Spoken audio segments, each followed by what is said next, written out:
Now, the impact of that coronavirus on the global supply chain is prompting some companies now to accept changing demands and to reconfigure production lines. For more on how companies could fight the fallout from the epidemic, we're joined by Suketu Gandhi, Kearney Global Product Leader. Great to have you. Broadly speaking, as you sort of analyze the impact of the coronavirus, what is the impact on the supply chain? We keep hearing it's going to be big, but it's still so early to tell. Your take? Yeah, so, you break it down into kind of three components. The immediate impact is very large, and it has impact directly on revenue. As we move ahead in the medium term, folks are going to start reconfiguring how they think about their supply chain. We focus globally on strategic operations and how should people manage their supply chains. And one of the big push has been, how do you get from being agile and fast and ready to also being resilient? So when these kinds of events come, how do you react to it? And that's where a lot of the energy is being spent in supply chains today. So how do you react to remain agile? There's two components to it. One is the ability to start sensing in terms of risk. And then the second is understanding what are the components of your products and where do they come from. There's a lot of attention always paid to your tier 1 and tier 2, which is really important. So for Apple, that might be Foxconn. But then how do you think about the folks beyond that? Who are the supplier's supplier? And that's where some of the risks are even larger, because a 50-cent washer can stop you from rolling out a large washing machine, for example.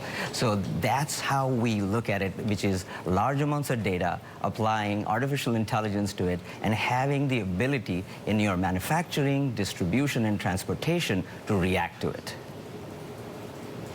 We did see something of a scramble to reorganize supply chains as the trade war neared its peak. Now we have the coronavirus. Is diversification of supply chains something you would expect to see become more common after these two shocks?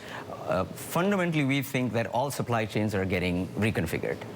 And one of the simple approaches as we talk about sense and pivot is a classic barbell strategy, to borrow a term from your world of financial services, which is how do you have, let's say, 80% of your core product running through your standard ones, because China still has somewhere between 5 to 15% cost advantage on the basis of how they operate. But then on the outside, you think about 20% of your product coming from other locations. Of course, it's dependent on the product that you're manufacturing. And we find that typically our clients ask us, hey, where else can we go? And for example, in the area of clothing, it might be Vietnam. And there are a wide variety of places, but everybody's getting reconfigured. And a barbell is an interesting way to protect your supply chain from a dramatic downside. At the same time, what I would call these gray swans that are coming out allow you to get a higher payoff from your supply chain. Yeah, well, in terms of costs, holding inventories became unpopular due to the expense involved, but also due to these two shocks we've had, trade war, now coronavirus. Is holding inventory and warehousing going to be fashionable again? Absolutely. It's back in fashion because the payoff is quite large, right? As these shocks continue to come through the global marketplace, for the cost of somewhere between 2 to 3% additional cost, you have the ability to either serve your consumer better, your customer better, and be known as somebody who has the ability to react. For example, during the times, when you'd have these weather emergencies, there were some great retailers who would always pre-position their stocks, and that allowed them to be better at serving their consumers. Now, that was an activity that nobody would take on, but now they do. And again, as you add the environmental factors to this, you are reaching a point where the payoff is definitely better in terms of consumer experience, at the same time, the bottom line revenue, top line revenue and benefits. What are you seeing in terms of sectors that are able to be the most nimble at this point in diversifying their supply chain and not be all concentrated in China? So it is a sector play. At the same time, it's also a size play. So the bigger players, the Apples of the world, they have the ability to diversify because they can open up a plant in any country they want to. The sectors typically are still more in what we would call consumer product areas. So, backpacks, you can manufacture them different places. Clothing, areas like heavy manufacturing, so let's say washers and dryers, you still are stuck with one country only, because now you have the ability to get iron ore all the way to manufacturing a washer or a dryer. So it is sector by sector, and we have a technique, we work with a company, Source Map, that allows you to decompose this down and understand the risk at every component level, and then apply techniques.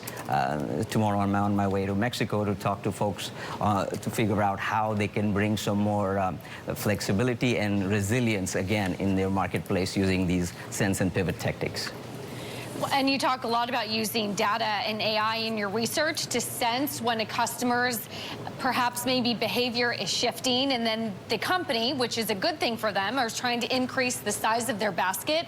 Walk me through that a little bit more. Absolutely. So let's take this classic example of virus, right? The flu virus, we looked at the flu virus before. We gathered data on it and found that the flu virus in the US starts out on the East Coast, goes to the West Coast, and back and forth. And if you track that carefully through combination of searches, medical trips, now you have the ability to know where you should push the stock for flu-related things. But you also start packaging things like moisturizers, because that's an unrelated product but an important one. So you start creating these care packages that a retailer can provide. Another element that is not related, but it could be, Gatorade would be an important element to mix with your moisturizers, because now you have the ability to bring up these product bundles that you couldn't have worked on prior to AI having this kind of influence on the market of supply chain, or the business of supply chain.